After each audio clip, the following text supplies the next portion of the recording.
Exit poll आ गए, सब लगभग स्वीप आउट कर रही है बीजेपी, कहीं ना कहीं बढ़त बता रही है। ये जो जान पहचान के लोग हैं जो ज़मीन से जुड़े हुए हैं बंगाल में, उन्होंने जो इन्फॉर्मेशन दी है उनके हिसाब से टीएमसी आगे है। पूरी वहाँ पे सीआरपीएफ और क्या क्या वहाँ पे सारे फोर्सेस तैनात कर दिए गए हैं, क्योंकि उनको भी लगता है कि अगर हार गए तो पता नहीं फिर ये लोग क्या करेंगे, क्योंकि वो हेल बेंट हैं। बीजेपी एकदम हेल बेंट है।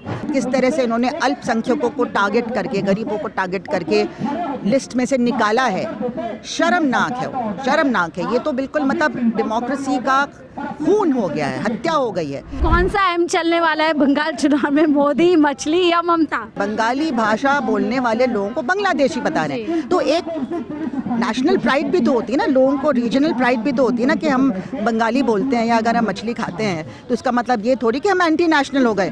M+M, ममता प्लस महिला, क्या लगता है इस बार खेला हो जाएगा, टीएमसी वापस आ रही है? हाँ, मुझे ये लगता है कि वापस आएगी। नमस्कार, 4PM न्यूज़ नेटवर्क देख रहे हैं आप, और मैं हूं आपके साथ शाहीन खान। इस समय बंगाल के चुनाव और उसके परिणाम पर पूरे देश की नज़र है। चुनाव हो चुके हैं, इस बीच कई जगहों से हिंसा की खबर आई, लेकिन अब चुनाव पूरे हो चुके हैं, वोटिंग ने रिकॉर्ड तोड़ दिए हैं। उसी के साथ अब जो हमेशा रटे रटाए एग्जिट पोल्स आते हैं वो भी आ गए हैं, जिसमें कहीं ना कहीं बीजेपी की बल्ले बल्ले लगभग तमाम सर्वेज में दिखा दे गए हैं। लेकिन सवाल यही है कि ममता बनर्जी वर्सेस भारतीय जनता पार्टी, क्या वाकई में इस बार बदलाव होने वाला है, या इस बार एक बार फिर से एग्जिट पोल के जरिए से तमाम मीडिया के साथ मिलकर के बीजेपी ने वही चाल चली है जो 2024 में कहा था 400 पार, और जनता को एक संदेश दे दिया था। इस बार मैम हिंसा हुई और लंबे समय के बाद हम देख रहे हैं एग्जिट पोल आ गए, सब लगभग स्वीप आउट कर रही है बीजेपी, कहीं ना कहीं बढ़त बता रही है। क्या कहेंगे इस पर? देखिए, ऐसा है कि ये एग्जिट पोल तो करवाए जाते हैं, हर बार हम देखते हैं वही बात होती है, और 2021 में भी बहुत मतलब बीजेपी को बहुत आगे रखा था, टीएमसी को बिल्कुल पीछे रखा था। 2024 में भी वही किया था और एकदम उल्टा हुआ था उसका। तो बंगाल में खास तौर से एग्जिट पोल जो था उसका बिल्कुल उल्टा हुआ था फाइनल में। जहाँ तक मेरी जानकारी है, मेरे जो जान पहचान के लोग हैं जो ज़मीन से जुड़े हुए हैं बंगाल में, उन्होंने जो इन्फॉर्मेशन दी है उनके हिसाब से टीएमसी आगे है। और मानती है खेला होगा जैसा कहती हैं? हाँ, मैं मान रही हूँ, क्योंकि मेरे वो काफ़ी भरोसेमंद लोग हैं। अब ये क्या ईवीएम का खेल होता है, क्या हमने देखा है कि सीसीटीवी बंद हो जाता है, ईवीएम्स गायब हो जाते हैं, बदल दिए जाते हैं, तो किस तरह से वहाँ पे टीएमसी और बाकी ऑपोजिशन निगरानी कर सकती है इसको रोकने के लिए। और हम तो बहुत पहले से कह रहे हैं ईवीएम तो इनहेरेंटली गड़बड़ है, तो उसमें एक बहुत कुछ खेल हो सकता है। कई मशीनों पे टेप लगी हुई है। हाँ, सुना है कि बहुत सारी गड़बड़ियाँ ऑलरेडी सामने लाई गई हैं, और पूरी वहाँ पे सीआरपीएफ और क्या क्या वहाँ पे सारे फोर्सेस तैनात कर दिए गए हैं, क्योंकि उनको भी लगता है कि अगर हार गए तो पता नहीं फिर ये लोग क्या करेंगे, क्योंकि वो हेल बेंट हैं। बीजेपी एकदम हेल बेंट है। सबसे पहले उन्होंने 89 लाख लोगों के नाम कटवा दिए, 90 लाख थे, फिर कुछ वापस आए।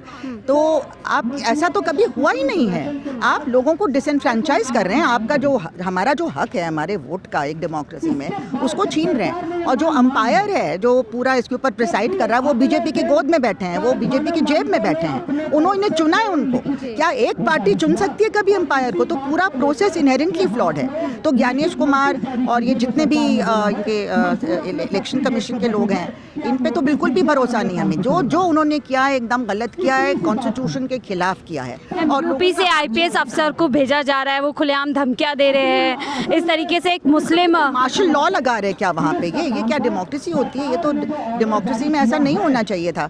तो उस सब के बावजूद किस तरह से इन्होंने अल्पसंख्यकों को टारगेट करके, गरीबों को टारगेट करके लिस्ट में से निकाला है, शर्मनाक है वो, शर्मनाक है। ये तो बिल्कुल मतलब डेमोक्रेसी का खून हो गया है, हत्या हो गई है। इसके बावजूद मैं मानती हूँ कि लोगों का रिएक्शन होगा, और क्योंकि अगर नॉर्मल कॉज पे इनके तो जमानत जब्त होनी चाहिए थी, लेकिन वोट आएंगे इनके, लेकिन ये जीत नहीं पा रहे। तो क्या बहुत ज़्यादा ज़रूरी हो गया है मोदी सरकार के लिए बंगाल जीतना, जिसके लिए पूरी तरीके से सारी ताकतें लगभग लगा दी गई है? देखिए, इन्होंने बिल्कुल बहुत ज़रूरी है। इन्होंने पहले यही खेल हरियाणा में किया था। मैं भी मानती हूँ कि हरियाणा में बिल्कुल नहीं जीते थे, ना महाराष्ट्र में जीते थे। महाराष्ट्र में एक गांव ने बाद में कोशिश की कि हम अपना प्राइवेट पोल करा के देख लें कि इनके वोट आए कहाँ से, वो भी नहीं होने दिया इनको। इतना डरते हैं ये। इनकी जान अटकी है ईवीएम के अंदर, और फिर ये वोटर लिस्ट जिस तरह से इन्होंने चेंज की है, तो हर तरफ से इन्होंने धांधलेबाजी की है और सब कुछ सामने भी आ गया है। सब ऑपोजिशन ने, राहुल गांधी ने सब कुछ सामने रख दिया है, बड़ा रिसर्च करके सामने रखा है। उसके बावजूद कोई इनके कान पे जू नहीं रेंगती, क्योंकि बेशर्म हो गए हैं। इनको मतलब अपनी नैतिकता का कोई भी उसमें दिलचस्पी नहीं है कि हम नैतिक काम करें। एग्जिट पोल हमने देखा 2024 में मुंह की खाई थी इन्होंने, फिर इतनी हिमाकत कर रहे हैं कि फिर से मतलब पहले एग्जिट पोल ले आते हैं और पूरा बीजेपी या तो पूरा रिग करके रखा है और फिर इसलिए एग्जिट पोल आते हैं ताकि वो लोग इतना ज़्यादा ना चौंकें बाद में कि भाई रिग था पूरा, तो तैयारी पूरी कर देते हैं पहले। और कभी कोई कम्युनल इंसिडेंट हो जाता है, कहीं कुछ और हो जाता है ताकि लोगों को लगे उस वजह से लोगों ने वोट दिया। लेकिन जब लोगों से पूछो तो कहेंगे हमने तो वोट नहीं दिया, पता नहीं किसने दिया, है ना। तो कौन सा अहम चलने वाला है बंगाल चुनाव में, मोदी, मछली या ममता? देखिए ऐसा है कि क्योंकि मोदी ने पूरे देश में तबाही मचाई हुई है और जिस तरह की राजनीति उन्होंने की है नफरत वाली, है ना, और निकाल रहे हैं लोगों को, कह रहे हैं कि इलीगल इमिग्रेंट है, बंगाली भाषा बोलने वाले लोगों को बांग्लादेशी बता रहे हैं। तो एक नेशनल प्राइड भी तो होती है ना, लोगों को रीजनल प्राइड भी तो होती है ना कि हम बंगाली बोलते हैं या अगर हम मछली खाते हैं तो इसका मतलब ये थोड़ी कि हम एंटी नेशनल हो गए। ये लोग आएंगे तो ज़बरदस्ती हमारे ऊपर ये वेजिटेरियनिज्म थोप देंगे, मुसलमानों को और हिंदुओं को के बीच में दीवार खड़ी करके हमारी ज़िंदगी तबाह, हमारा सामाजिक हमारी जो ज़िंदगी है, हमारा जो वो है क्या कहते हैं हार्मनी है, उसको ख़त्म कर देंगे ये, है ना। सिर्फ लोग आपस में लड़ते ही रह जाएंगे। तो इसकी वजह से रिएक्शन भी हुआ है वहाँ पे, खास तौर से जब इन्होंने ये ड्राइव किया ना वहाँ पे इतना ज़्यादा SIR को लेके, उससे रिएक्शन भी हुआ है। हम उम्मीद कर रहे थे कि शायद वोटिंग सेकंड फेज की वोटिंग से पहले ज़्यादा लोगों को राइट्स मिल जाएंगे वोटिंग, लेकिन लगभग 600 कुछ या 1600 कुछ लोगों को वोटिंग राइट्स मिलते हैं।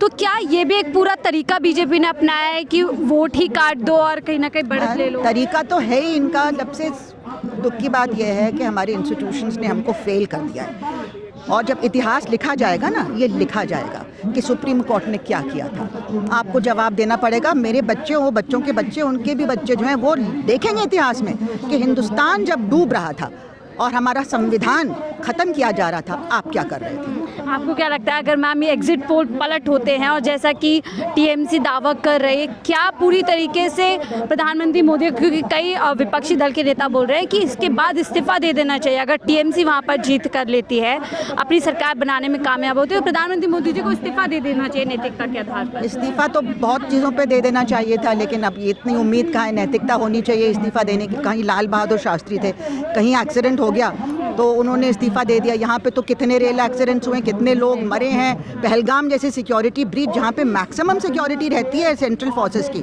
वहाँ पे इतना बड़ा कांड हो गया, तब आपने इस्तीफा नहीं दिया। आपका एयर क्रैश हो गया, उसमें आपने इस्तीफा नहीं दिया। तो क्या उम्मीद करते हैं लोग के इस्तीफा देंगे? ये इनको तो हरा के निकालना पड़ेगा। महिला वंदन को खास तौर से प्रधानमंत्री चुनाव के बीच में वोटिंग वाले डे में हम देख रहे हैं अलग अलग प्लेटफॉर्म से बुनाने की कोशिश कर रहे हैं और कह रहे हैं, साफ नाम ले रहे हैं, बीएसपी के, सपा की वजह से, कांग्रेस की वजह से हम लोग महिलाओं को अधिकार नहीं दे पा रहे हैं। मतलब ये लोगों को बेवकूफ़ बना रहे हैं, जो सोचते हैं कि लोगों की याददाश्त इतनी ख़राब है कि 2 साल 3 साल पहले पास हो चुका है ये बिल, आप उसको ज़बरदस्ती दोबारा ला रहे हैं नया चोगा पहना के। मतलब असल में क्या था कि आप नंबर ऑफ़ सीट्स बढ़ाना चाहते थे 800 850 इतना, मतलब 543 से लेके आप एकदम से 800 कुछ बढ़ाना चाहते थे, और जिन पे जहाँ पे स्टेट्स ओवर पॉपुलेटेड है वहाँ पे आप ज़्यादा सीट दे रहे थे। तो नेचुरली साउथ के सारे जो स्टेट्स हैं, जो इनका ह्यूमन डेवलपमेंट इंडेक्स कहीं ऊंचा है नॉर्थ से, तो वो तो बहुत नाराज़ थे कि हमारी डेवलपमेंट की वजह से हमने कोशिश की कि अपनी पॉपुलेशन को कंट्रोल करें, और उसका हम लोगों को पनिशमेंट दिया जा रहा है। यानी झूठ फैला रहे हैं। हाँ, तो वो तो ये तो पूरे हिंदुस्तान पे कब्जा करने के लिए था कि नॉर्थ राज करेगा पूरे देश पे। ठीक है, आखिरी कमेंट में हम लिखते हो, क्या लगता है M+M ममता प्लस महिला, क्या लगता है इस बार खेला हो जाएगा, टीएमसी वापस आ रही है? हाँ, मुझे ये लगता है कि वापस आएंगे। बहुत बहुत शुक्रिया। हमसे बात करने के लिए प्रोफेसर निवेदिता से खास बात कर रहे थे, क्योंकि बंगाल पे सबकी नज़र है। एग्जिट पोल में भारतीय जनता पार्टी को लगभग सभी ने जिता दिया है, बड़ी बड़ी सीटें दे दी हैं, बड़े नंबर पे सीटें मिल रही हैं, लेकिन टीएमसी अभी भी कहीं ना कहीं ये दावा कर रही है, और जो लोग कहीं ना कहीं लोकतंत्र पे विश्वास करते हैं, संविधान में विश्वास करते हैं, वो अभी भी कह रहे हैं कि टीएमसी एक बार फिर से बंगाल में सरकार बनाना चाहे। फिलहाल इस रिपोर्ट पे इतना ही। देखते रहिए 4PM न्यूज़ नेटवर्क।